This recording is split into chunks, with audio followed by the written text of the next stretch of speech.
Kolej Komuniti yang berusaha pengarah-pengarah Politeknik dan Kolej Komuniti Malaysia, yang berusaha timbalan-timbalan pengarah, ketua-ketua jabatan, ketua-ketua program Politeknik dan Kolej Komuniti Malaysia, yang dihormati panel jemputan Encik Muhammad Fadzil bin Ismail, pengarah unit komunikasi korporat dan hak ehwal pengguna, Suruhanjaya Perkhidmatan Air Negara, warga Politeknik dan Kolej Komuniti Malaysia, serta peserta-peserta webinar tuan-puan yang dikasihi sekalian. Terima kasih di atas sokongan daripada tuan-tuan dan puan-puan yang masih bersama dengan kami di siri webinar ini. Saya Chia Sueli, selaku moderator bagi sesi webinar yang ketiga, akan terus bersama dengan anda pada petang ini. Bagi memohon kepekatan webinar sesi petang ini, marilah kita mulakan dengan bacaan ilmu kitab ajaran agama masing-masing.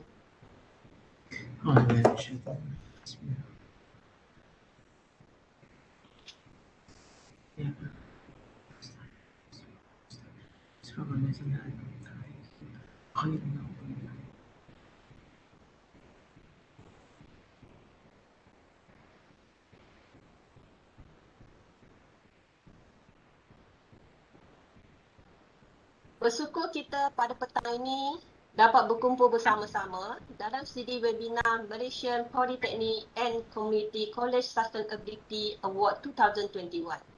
Untuk pengetahuan semua, webinar ini merupakan sesi perkongsian ilmu dan juga satu platform perbahan yang diadakan untuk memberi penerahan bagi mewujudkan budaya hijau dan melahirkan tenaga kerja yang mengamalkan inisiatif hijau yang mendukung dan melaksanakan inisiatif pembangunan mampan negara selaras juga dengan pembangunan Blueprint Smart Green Policy 2021 hingga 2026 Jabatan Pendidikan Politeknik dan Kolej Komuniti. Blueprint Smart Green Policy adalah merupakan dokumen langkah tindakan yang mengandungi garis panduan pelaksanaan amalan hijau yang terancang selaras dengan keperluan pengurusan dan operasi untuk tempoh masa yang ditetapkan. Blueprint Smart Green Policy disediakan dengan hasrat untuk menjadikan Politeknik dan Kolej Komuniti sebagai sebuah institusi yang mampan, unggul dan cemerlang di Malaysia. Terdapat 7 bidang tumpuan mampan yang diberi keutamaan sejajar dengan matlamat pembangunan mampan dan Global Reporting Initiative. 7 bidang tumpuan tersebut adalah terdiri daripada pengurusan pendidikan dan penyelidikan, pengurusan tenaga dan pengubahan iklim, pengurusan alam sekitar dan lanskap, pengurusan sisa, pengurusan air, pengangkutan dan perolehan hijau.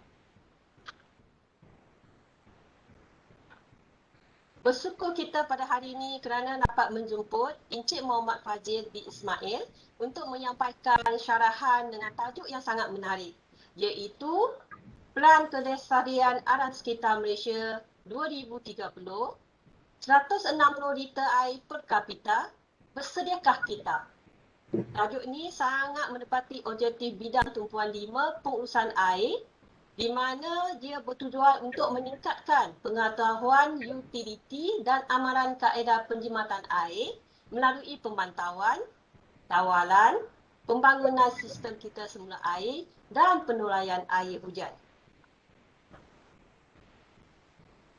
Izinkan saya memperkenalkan sedikit latar belakang panel kita pada hari ini. Encik Muhammad Fadzil berasal daripada Bukit Mertajam, Pulau Pinang dan dilahirkan pada 14 Julai 1981. Dari segi kelayakan akademik, beliau telah mendapat ijazah sarjana muda dengan kepujian dalam bidang komunikasi dan pengajian media periklanan di Universiti Teknologi Marak. Beliau juga mendapat ijazah sarjana dalam komunikasi korporat di Universiti Putra Malaysia. Dari segi pengalaman kerja, beliau merupakan pengarah unit komunikasi korporat dan hak ehwal pengguna Suruhanjaya Perkhidmatan Air Negara sejak November 2017. Beliau juga pernah berkhidmat di 7 organisasi yang lain, di antaranya Radio Television Malaysia (RTM), Kereta Api Tanah Melayu Berhad dan juga Asia E-University. Beliau juga terlibat dengan banyak program yang berkaitan dengan konservasi air seperti Water Heroes, Friend of River Malaysia, Denai Sungai Kebangsaan dan Wakaf Air. Beliau juga pernah tampil di media elektronik dan media cetakan tempatan mempromosikan penggunaan air secara berhemah secara konsisten selaras dengan Pelan Kelestarian Alam Sekitar Malaysia 2020 hingga 2030.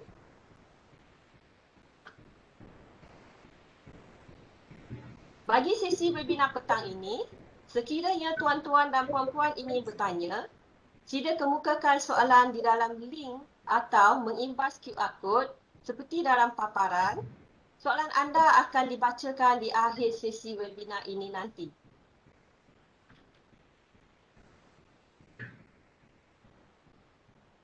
Tanpa menengahkan masa, dipersilakan Encik Muhammad Fadzil bin Ismail bagi menyampaikan syarahan beliau.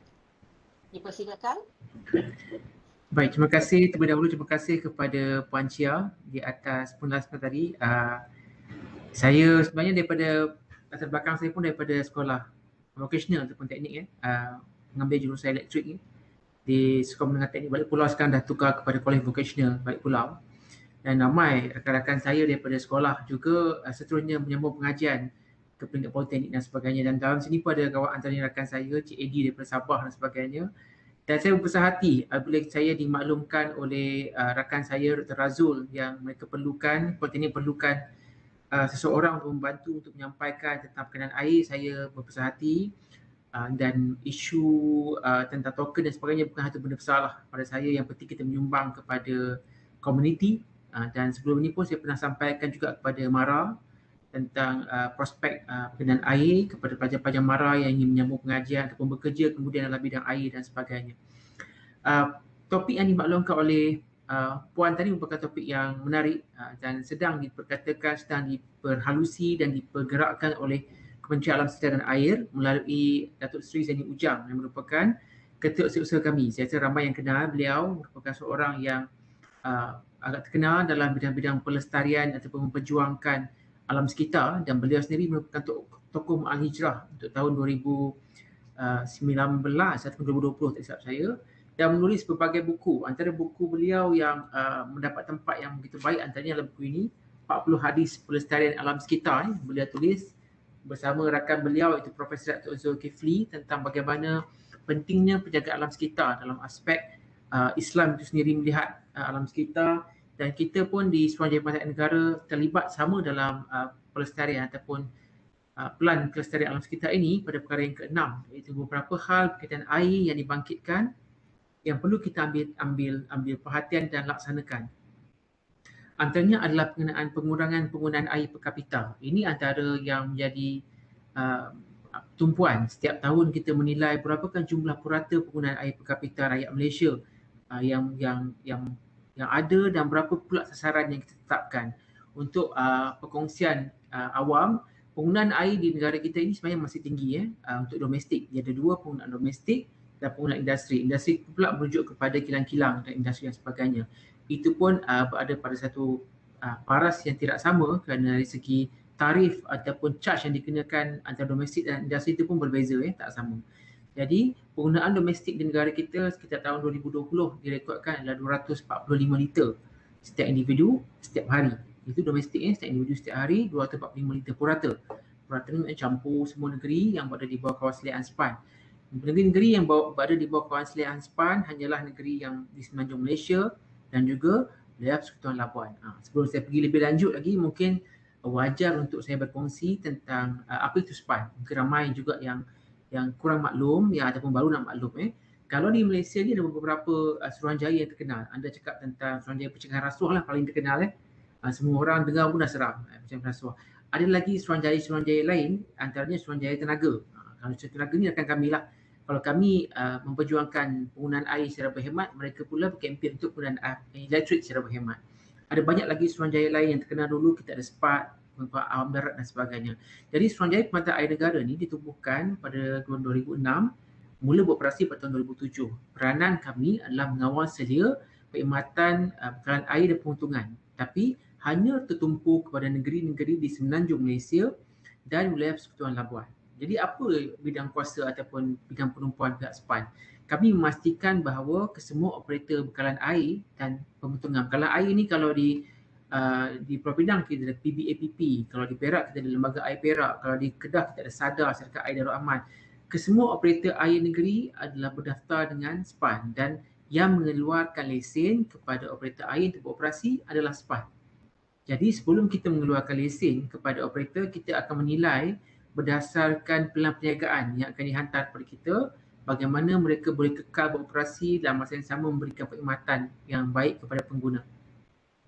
Selain daripada operator air, SPAN juga memantau operasi bagi perkhidmatan bekalan pemotongan.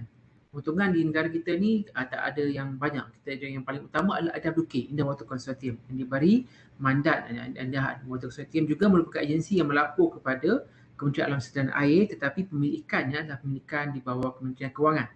Jadi kita juga memantau dari segi perkhidmatan yang disediakan oleh India Water Consortium sama ada dia memenuhi kriteria dan standard yang telah ditetapkan. Suruhanjaya SPAN kita berdasarkan dua akta. Akta 654 iaitu Akta Industri Perkhidmatan Air, dan satu lagi adalah Akta 654 adalah Akta Suruhanjaya Perkhidmatan Air Negara. Akta 655 adalah Akta Industri Perkhidmatan Air. Dia sebut sebagai IPA ataupun yang disebut Akta Industri Perkhidmatan Air, yang menjadi rujukan di pihak SPAN sekiranya akta-akta yang berkaitan boleh digunakan untuk mensabitkan apa-apa kesalahan yang dilakukan sama ada oleh pihak operator ataupun orang perseorangan ataupun kumpulan ataupun syarikat. Jadi bagaimana pula orang perseorangan ataupun syarikat boleh dikenakan sekiranya mereka mencemar sumber air. Jadi kadang-kadang orang confuse.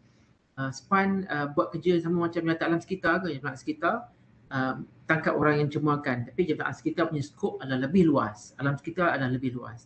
SPAN adalah tertumpu kepada sekiranya pencemaran yang dilakukan melibatkan sumber air. Ada macam contohnya di Kim Kim, Sungai Kim Kim tu bukanlah sungai sumber air di negeri Johor, tidak.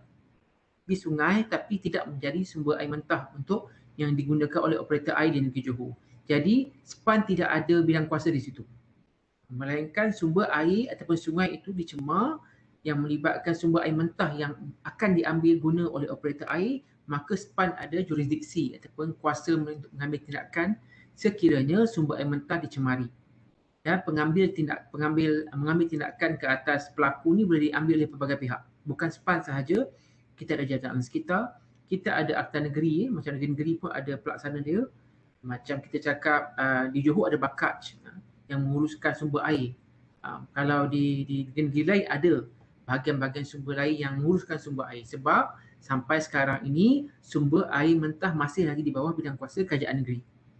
SPAN hanyalah daripada air yang dibawa masuk ke sedut keluar daripada sungai, diproses dan diagihkan hingga ke pilih pengguna. Dari segi bidang kuasa sumber masih lagi bidang kuasa kerajaan negeri. Jadi SPAN, tugas kami adalah memastikan kita macam polis air lah. Polis air terawat. Air bukan air mentah tapi air terawat.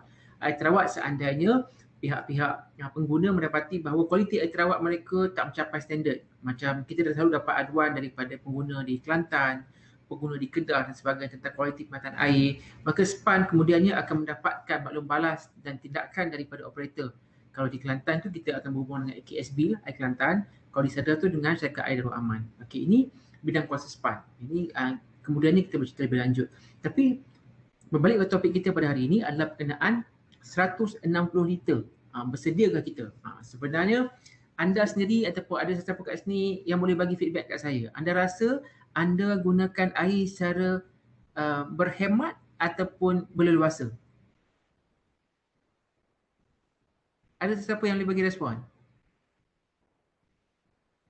Ada orang tanya saya, apa beza berhemat dengan berhemah? Okey, ini pun mula-mula saya kerja bidang air ni pun saya confuse. Tapi bila saya rujuk pada DBP, Saya dimaklumkan berhemat itu merujuk pada penggunaan yang berdikit-dikit lah, penggunaan secara bijak. Makna berhemah itu adalah bersopan santun. Jadi dalam air tersebut penggunaan air secara berhemat. Di Malaysia penggunaan purata adalah 245 liter. Banyak ke sikit tuan-tuan rasa? Profesor ataupun doktor yang kat sini pun saya minta tunjuk ajar, saya baru lagi. Dan 245 liter tu anda rasa banyak ataupun sedikit? Siapa boleh? Banyak. Banyak. Terima kasih bagi respon tu. Kalau nak bagi Saya hadiah, nak jawab tadi Encik Fazil.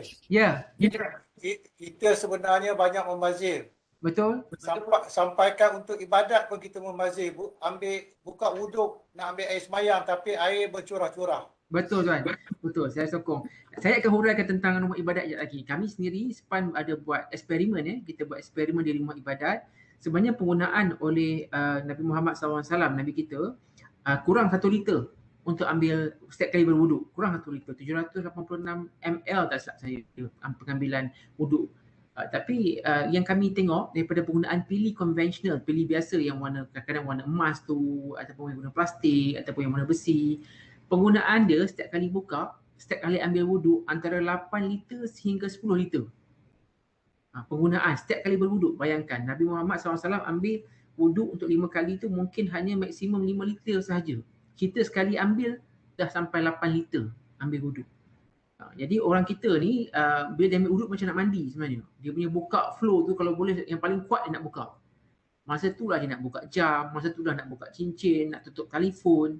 Dah buka dah siap-siap pilih air ni. Saya rasa memang betul lah air tu menenangkan, air tu mukjizat. Tapi janganlah dibazirkan sedemikian rupa. Penggunaan air di Malaysia ni sangat tinggi. Kalau anda lihat, kenapa saya kata tinggi? Sebab kalau kita tengok balik kepada jiran kita di Singapura, seberang hujung negeri selatan saja, penggunaan air per kapita mereka direkodkan sekitar 160 hingga 180 liter setiap tahun. Begitu sahaja. Tak maknanya kita dalam keadaan geografi yang sama dengan mereka, menghadapi cuaca yang sama dengan mereka, tambah mereka dengan sumber yang agak terhad berbanding kita, dan penggunaan mereka dapat dijimatkan antara 160 hingga 180 purata penggunaan individu setiap hari. Jauh tu, banding kita 245, kita nak capai sasaran yang paling hampir sekarang berapa? 2023 which is 190 liter. Daripada 190 liter nak turun daripada 245 pada 90 liter tu, anda ada 55 liter lagi yang anda nak fight untuk turunkan ke jumlah tu. Sebenarnya nak kurangkan 10 liter satu tahun pun susah. Kerana apa?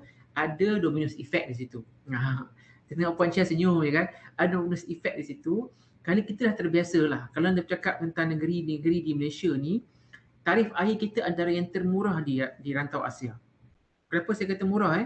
Sebenarnya penggunaan air domestik puratanya bagi 1,000 botol air, kita sebut satu botol 1 liter kalau kita beli air minuman ataupun air minuman tu mungkin satu botol kecil 500 ml tu dah RM1. Kalau air mineral mungkin mahal sikit, RM1, RM2, RM3. Cuba anda teka, kalau 1,000 botol saiz 1 liter air pipe yang dirawat, berapa harga purata domestik dia? Siapa boleh teka? Nak bagi hadiah tak boleh, nak suruh kat sini kan? Siapa boleh teka? Berapa harga purata air terawat yang diberi kepada pengguna dalam 1,000 botol bersaiz 1,000 liter lah, semua sekali 1 liter dalam 1,000 botol. Berapa agaknya harga? Kalau air biasa, air minuman biasa tu 500 ml dah RM1. Kalau 1,000 botol air pipe, air terawat tu berapa agaknya harganya? Tak apalah, sementara anda tengah-tengah kira tu, saya bagi maklumat je sikit. Kos ataupun charge yang dikenakan oleh operator secara purata untuk 1,000 liter air pengguna domestik hanyalah sekitar 28 sen saja bagi setiap 1,000 liter botol air. Bayangkan, kalau anda beli air minuman tu dah RM1. Air pipe ni 1,000 botol ataupun 1,000 liter hanya 28 sen saja charge yang dikenakan. Anda bercakap tentang negeri yang menawarkan air yang dengan kos yang paling rendah adalah negeri Pulau Pinang. Sebab air di negeri ni tak sama kos ataupun charge yang dikenakan. Negeri Pulau Pinang adalah yang terendah. Dan negeri yang charge yang merekodkan jumlah paling tinggi setakat ini adalah di Johor Bahru. Kerana apa? Kadang orang tanya kita kenapa tak standardkan sahaja. Tarif air ni tak boleh disebabkan sumber ataupun cabaran yang dihadapi dalam memproses dan merawat air setiap negeri berbeza-beza. Anda bercakap tentang negeri yang banyak sumber air, contoh seperti Perak dan sebagainya, mungkin halangan dia tak begitu banyak ataupun cabaran dia dalam nak memproses membeli sumber air luar tu tak begitu tinggi. Tapi bagi negeri yang lain yang terpaksa mencari sumber, memproses, terpaksa beli pula daripada negeri lain, dia punya cabaran dan rintangan dia tu dari segi capital expenditure dan operation expenditure dia berbeza. Dan pun begitu, tak adalah kita lepas tangan, kata habis tu SPAN lepas tangan je. Biar saja mereka cas berapa pun. Tidak. Kita ada satu kaedah dipanggil sebagai tariff setting mechanism ataupun mekanisme penetapan tarif. Melalui mekanisme penetapan tarif ni, kita akan ambil capex dan opex daripada operator, kita tengok, kita formulakan berapakah kos sebenar yang wajar bagi tarif air bagi negeri tersebut. Ini barulah adil. Adil untuk pengguna dan adil juga untuk operator. Dan pengguna kita sebenarnya telah mengalami ataupun mendapat faedah yang sangat besar dari segi subsidi yang diberikan terhadap bekalan air yang kita terima. Jadi saya akan cerita lebih lanjut lagi, tapi apa kata kita tengok dulu slide yang disediakan. Dan slide itu akan menceritakan lebih lanjut sebab saya difahamkan akan boleh bagi kuis. Saya suka kan bagi kuis ni kan. Lalu kalau kita turun mana-mana pergi buat pameran dan sebagainya, memang kita buka pada soalan. Tapi soalan ni kita alu-alukan kalau ada sebarang soalan-soalan yang orang nak tanya kepada kita. Dan memang sangat-sangat kita alukan lah. Jadi puncanya kita nak supaya orang ramai bagi perhatian apabila kita bagi taklimat tu. Kemudian yang keduanya adalah supaya maklumat tu sampai. Nampak tak slide saya? Belum lagi, Cik Fajil. Belum lagi ya, dia baru buka. Nampak ke slide?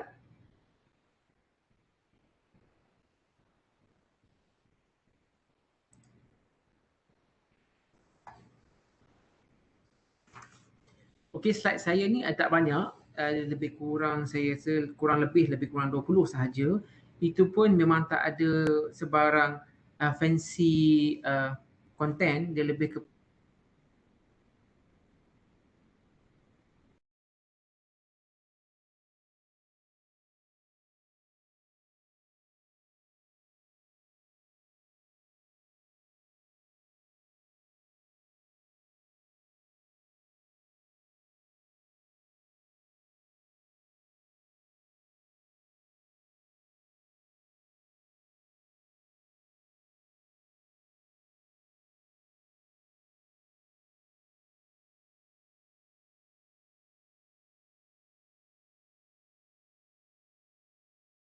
Ada, Cik Fajil.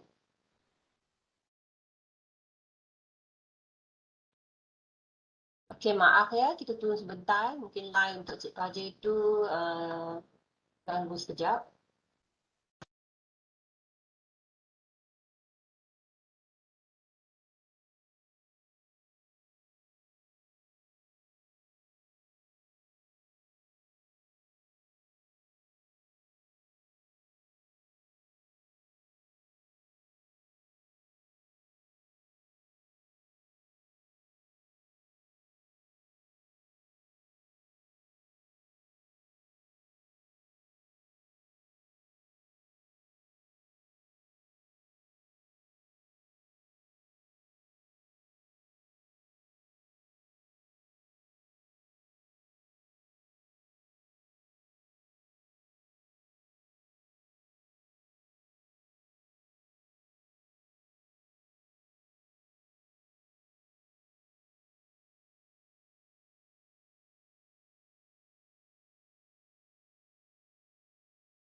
Cia pun mute tu.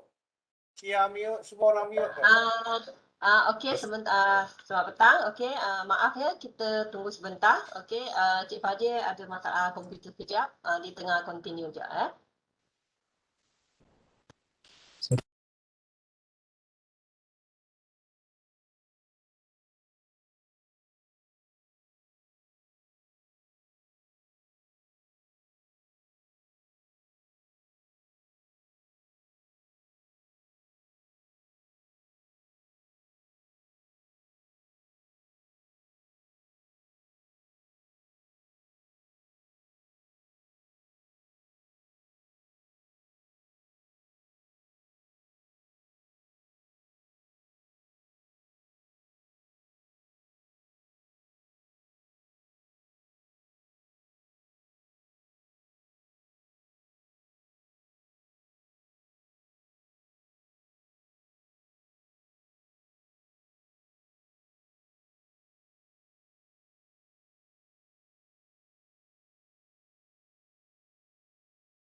ke tuan?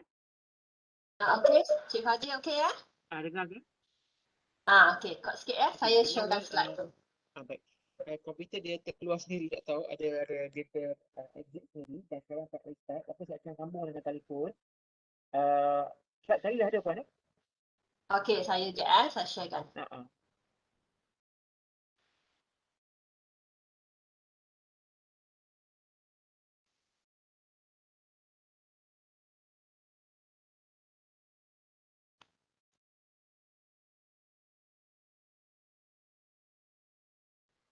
Okey, boleh? Boleh nampak ke? Nampak. Okey.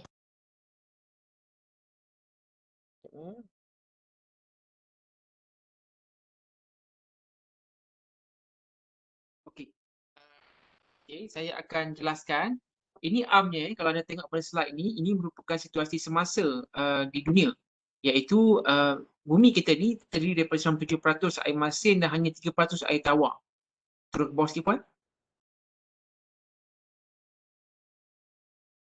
Okey, dan daripada 3% air tawar itu hanya 1% tersedia. Kita cakap tersedia ni maksudnya ada 2% tapi 2% itu tidak dapat diakses oleh manusia kerana dia berada di kawasan luar seperti Antartika, di kawasan yang tersimpan di bawah tanah dan sebagainya, dan yang tersedia kepada pengguna ataupun yang ada di bumi ini hanya 1% sahaja, iaitu air tawar yang boleh digunakan. Kenapa air tawar? Orang tanya, tak bolehkah air masin digunakan? Sebenarnya ada teknologi desalination yang betul dia menyahgaramkan air laut untuk digunakan sebagai air tawar ataupun air yang boleh digunakan untuk tujuan minum dan sebagainya. Tetapi untuk kita maklumkan bahawa teknologi itu belum lagi digunakan negara kita kerana kosnya yang tinggi dan sebagainya, dan kita pun masih yakin bahawa kita boleh menggunakan air tawar yang sedia ada untuk perkhidmatan ataupun untuk digunakan oleh rakyat dalam tempoh semasa. Masih lagi sumber air sungai itu memadai. Seterusnya tuan. Dan dalam badan manusia itu sendiri daripada pelbagai jumlah 60% sendiri daripada badan manusia itu adalah air. Paling banyak adalah buah pinggang kita yang menggunakan 83%, diikuti dengan otak dan juga jantung. Ini menunjukkan bahawa air ini adalah satu mukjizat yang sangat penting kepada semua. Manusia sendiri dan sebagainya, tak ada siapa pun yang boleh katakan yang dia boleh hidup tanpa air. Tak ada. Ada orang kata, boleh tak siapa-siapa kata dia boleh hidup tanpa air yang bersih? Saya rasa tak ada. Setiap dari kita daripada awal pagi kita bangun sampailah ke lewat malam kita sebelum tidur, kita menggunakan air dengan banyaknya. Anda bercakap tentang aktiviti bangun, basuh muka, mandi, ambil wuduk, solat. Anda cakap tentang aktiviti-aktiviti lain, masak, membasuh dan sebagainya. Setiap hari kita bergantung kepada air bersih yang sangat banyak. Sebab tu bila ada gangguan bekalan air, rakyat secara amnya sangat rasa terganggu. Aduan yang kita akan terima banyak, dan bebanan daripada tak ada air ni lebih besar daripada bebanan daripada tak ada bekalan elektrik. Seterusnya puan. Ini pula anda bercakap tentang water footprint. Mungkin ramai yang tak tahu apa itu water footprint. Water footprint tu merujuk kepada situasi di mana air ataupun air yang digunakan dalam menyiapkan sesuatu. Untuk siapkan satu seluar jeans, ini menurut kajian jalankan oleh operator ataupun pengawas selia di luar negara, menggunakan sekitar 20,000 liter air untuk satu helai jeans. Diambil dari mana? Daripada kain itu dibuat, proses kain itu ditenun, kemudiannya dimasuk kilang dalam proses sehinggalah selesai, memerlukan 20,000 liter air untuk siapkan satu helai seluar jeans. Manakala bagi menghasilkan daging, daging lembu dewasa yang boleh disembelih dan digunakan, nak rekat ni dah air korban 15,500 liter air untuk setiap kilogram lembu. Dia ambil kira daripada lembu tu kecil, konsum air sampailah dia besar, sampailah dia boleh digunakan ataupun sesuai untuk disembelih. Setiap 1 kilo daging lembu tu memerlukan 15,500 liter air daripada zaman dia kecil sampailah ke dia usia dewasa. Manakala nak buat telefon bimbit pun macam ya ke? Itu pun memerlukan proses daripada nak dapatkan sekecil-kecil instrumen dan sebagainya, sekitar 910 liter air untuk hasilkan satu buah telefon bimbit. Ini kita sebut sebagai water footprint. Kalau anda nak tengok lebih lanjut, anda boleh masuk ke dalam laman Sesawang dan type water footprint. akan ada banyak cerita tentang bagaimana water footprint penting dalam kehidupan manusia, termasuklah menghasilkan sebuku roti. Itu paling simple lah. Anda melihat tak ada air pun kat roti ni, tapi masa proses ibu ataupun isteri kita nak buat, nampak macam mana masukkan air, masuk tepung, masuk air. Tapalah air tu banyak digunakan dan walaupun pada hasil akhirnya tak nampak sebarang keadaan yang menunjukkan ianya basah dan sebagainya, tetapi air digunakan dengan banyak dalam proses nak menyiapkan sesuatu. Ini disebut sebagai water footprint. Seterusnya puan. Ini pula adalah kadar yang direkodkan di Malaysia, iaitu kadar taburan hujan yang diterima agak tinggi. Malaysia ni antara yang negara yang menerima kadar hujan yang tinggi. Pun begitu, ada orang tanya, ada beza tak setiap tahun? Ada lebih banyak ke lebih sikit ke? Walaupun berlakunya banjir besar setengah-setengah tahun, awal, tengah dan sebagainya, sebenarnya jumlah taburan hujan yang diterima tak ada banyak beza. Kalau walaupun ada kata, tapi tahun lepas ada banjir besar, betul? Tapi jumlah taburan hujan kalau ada perbezaan pun bukanlah perbezaan yang ketara. Pun begitu, kita tetap dianggap antara negara yang menerima taburan hujan yang agak tinggi. Sebab tu rakyat kita dirasa selesa, dirasa macam dah selamat sebab kita ada taburan hujan yang tinggi dan kita yakin kita boleh gunakan air secara banyaknya. Sedangkan ada yang kita kena ambil maklum kemudian. Dan air yang dibekalkan oleh operator kepada pengguna. Sekitar 14,357 juta liter air sehari. Ini tahun 2020.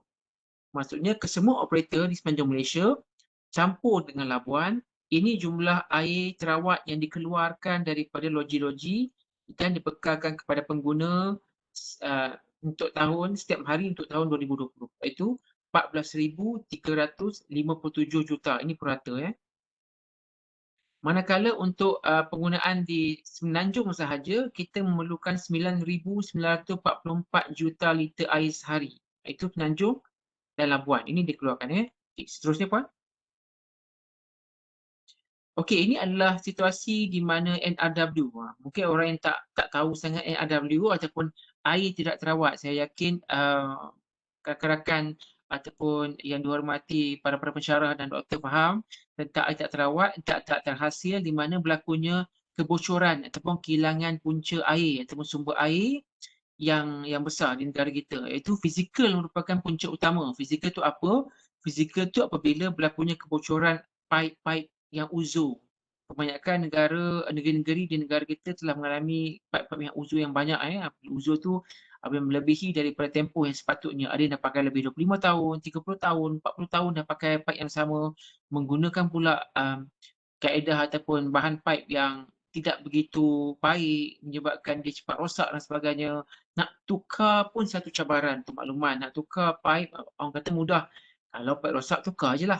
Tetapi, tahukah anda bahawa nak tukar lebih kurang 1 kilometer paip agihan tu lebih kurang 2 juta ringgit bagi setiap purata, bagi setiap 1 kilometer. Anda bercakap tentang paip yang ada di bawah tanah ni lebih daripada 120,000 kilometer panjangnya. Sebab negara kita ni kebanyakan saluran paip ni di bawah tanah, dia tak ada kat atas. Kalau dia berada di atas, saya jangka habis. Jalan-jalan semua akan ditutup oleh paip-paip. Sebab terlalu banyak cabang-cabang paip. Sebab itu, bila kadang-kadang berlakunya kemalangan dan sebagainya, nampak biasa tapi melibatkan paip pecah.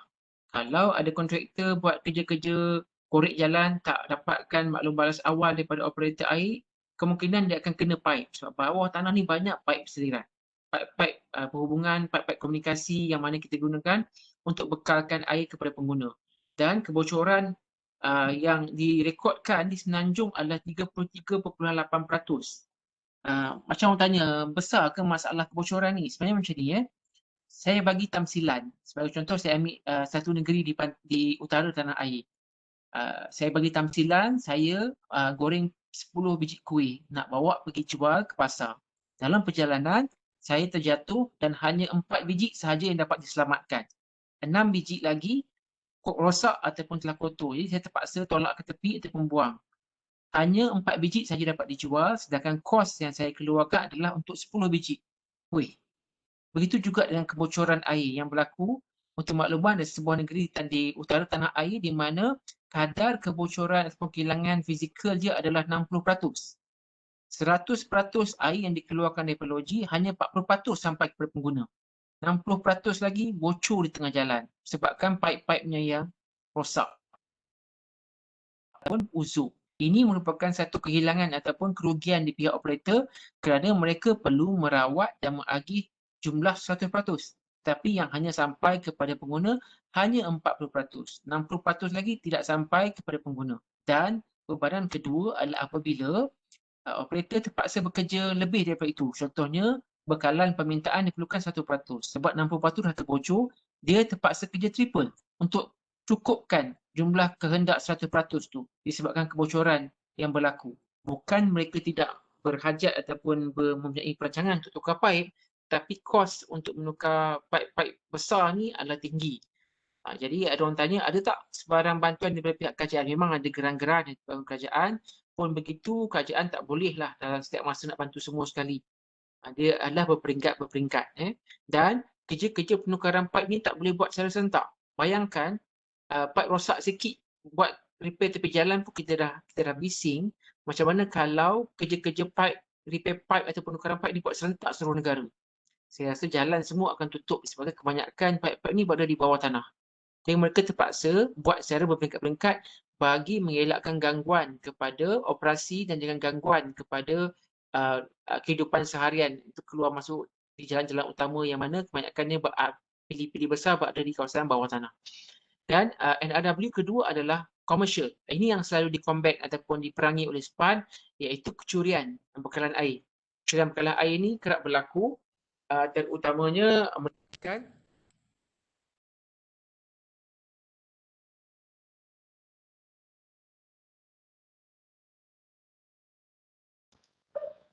Cik Fajir tak dengar. Cik Fajir, boleh onkan mic?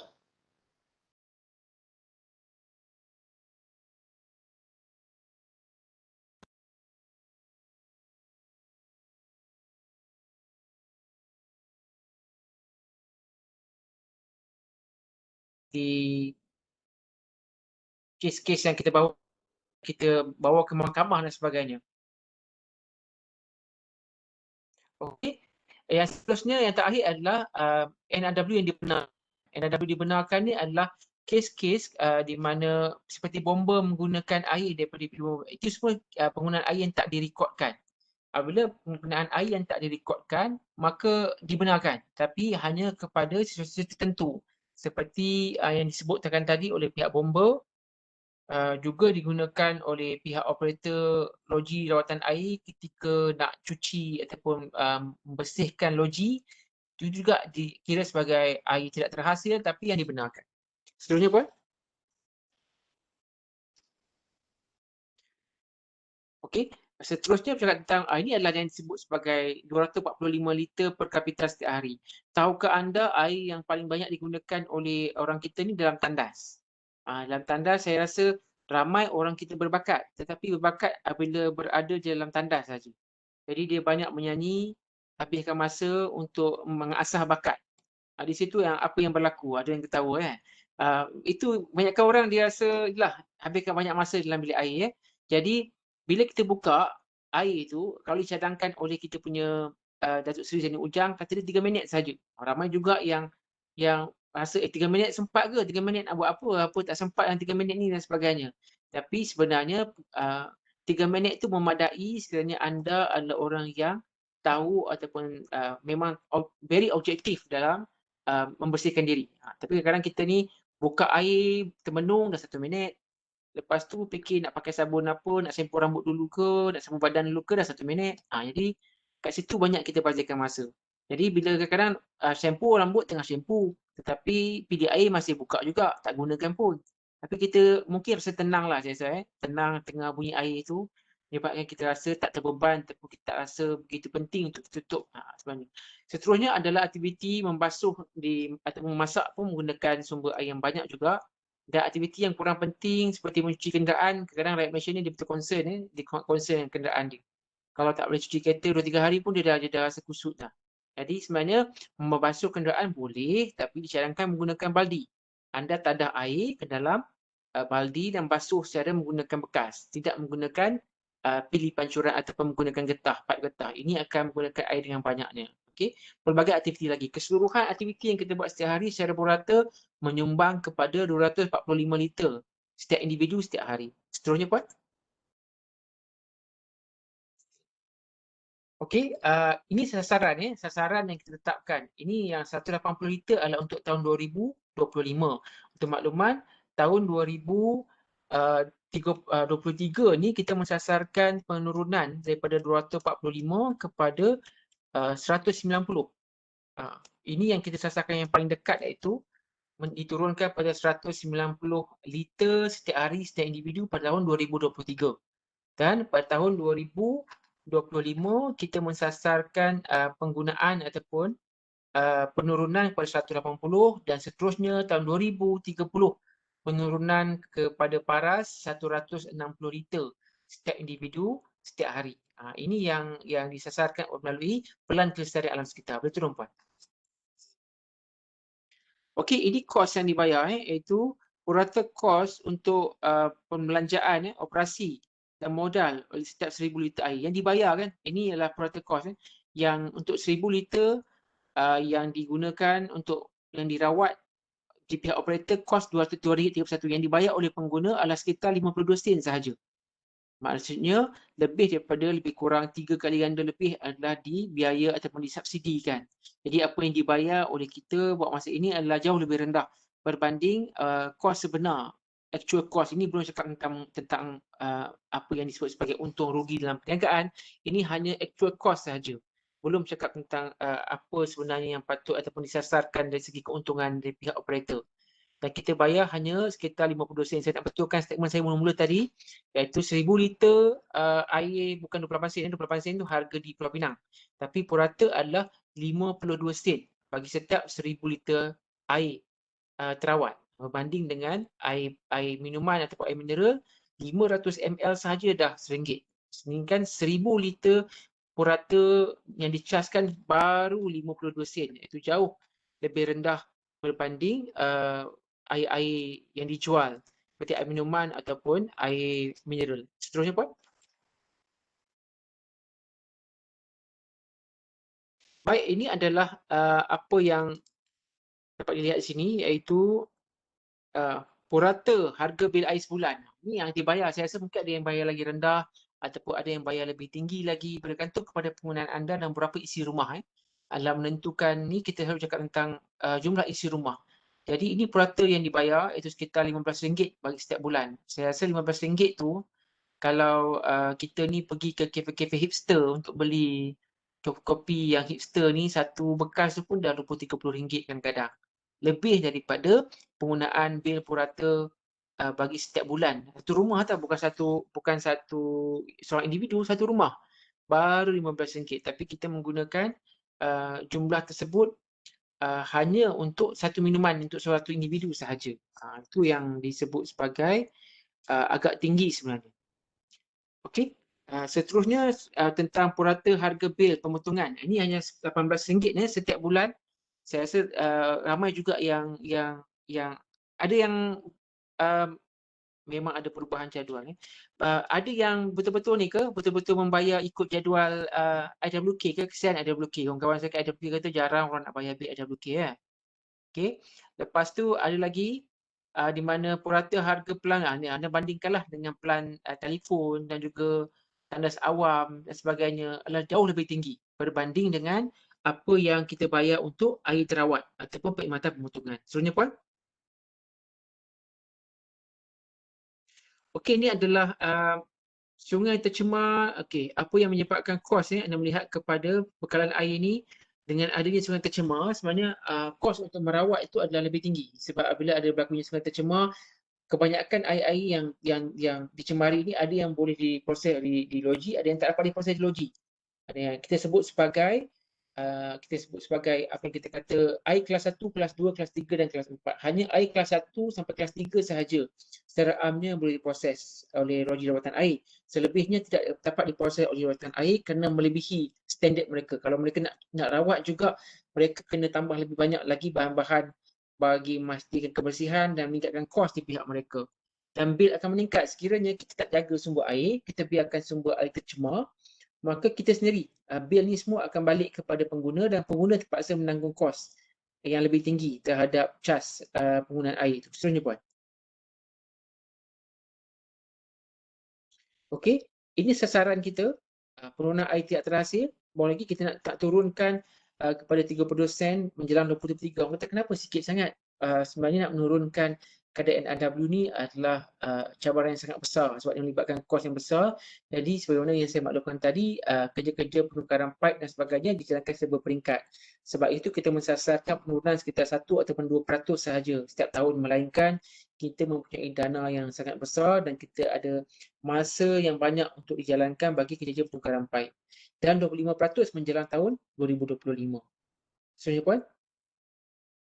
Okey, ini penggunaan 2023 kita mensasarkan 190 liter, 180 liter pada 2025. Dan macam mana kita nak kurangkan penggunaan air? Dia kata boleh ke kurangkan penggunaan air ni? Rasa macam sekarang ni pun guna taklah banyak mana pun. Masih perlu kurangkan ke? Boleh sebenarnya. Dan kalau anda bercakap tentang perlu ataupun tak perlu, memang perlu dikurangkan penggunaan air. Disebabkan antara kaedah yang boleh kita gunakan untuk kurangkan air adalah menggunakan produk cekap air. Untuk maklumat, produk cekap air ini bukanlah dikeluarkan oleh pihak SPAT, tetapi ianya adalah daripada pengeluar produk yang kemudiannya dinilai oleh pihak SIRIM dan pihak-pihak lain, CIDB dan sebagainya, buat semakan ke atas produk, memenuhi standard dan kemudian kita bagi pengiktirafan. Macam juga produk elektrik, dia ada 1 bintang, 2 bintang, 3 bintang. Produk ini bukan dijual oleh SPAN, mereka ada yang dikeluarkan oleh pengeluar produk, tetapi kalau anda nak beli produk yang boleh bantu anda menjimatkan penggunaan air, carilah yang ada dengan label cekap air, disebut sebagai skim pelabelan produk cekap air. Ini akan dapat membantu anda mengurangkan. Ada 5 produk cekap air, itu pilih pancuran. Anda bercakap tentang tandas dui simbahan yang kalau anda tandas duduk yang ada 2 tahap air itu. Kemudian ada tandas urinal, tandas lelaki. Anda bercakap tentang pancuran mandi dan juga mesin basuh. Yang paling senang dilihat adalah mesin basuh lah. Kalau mesin basuh ni anda lihat ada label cekap air. Tetapi penukaran mesin basuh ni sangat jarang. Anda bercakap tentang every 3 years mungkin, setiap 5 tahun sekali mungkin baru orang tukar mesin basuh. Benda yang boleh dibuat segera dengan kos yang paling rendah adalah menukar bilik air. Iaitu kalau bilik cekap air ni adalah daripada harga lebih kurang RM40 sehingga RM80 ikut bintang. Tapi kualiti dia okey, kita dah cuba. Dan untuk makluman, SPAN dah buat benda ni di beberapa masjid dan kita juga dah panjangkan beberapa institusi untuk lihat sejauh mana keberkesanan dan memang terbukti mengurangkan penggunaan air secara berperingkat. Seterusnya puan. Dan bekalan air juga, dia bukanlah sesuatu yang kita boleh kata selama-lamanya kita akan dapat jumlah tu. Seandainya kita tiada sebarang kesedaran untuk konservasi terhadap sumber air seperti sungai dan juga seterusnya, tidak menggunakan air bekal yang dirawat secara berhemat, kita akan berhadapan masalah, iaitu perubahan-perubahan iklim yang berlaku yang akan mendorong kepada situasi di mana empangan akan berhadapan dengan situasi kering dan juga bekalan yang akan terhad. Bekalan yang akan terhad di pihak sana, mana anda berhadapan situasi yang bekalan terhad. Kalau anda kata tidak ada air, bukan tak ada negara yang pernah pengalaman, banyak negara yang telah mempunyai pengalaman dengan masalah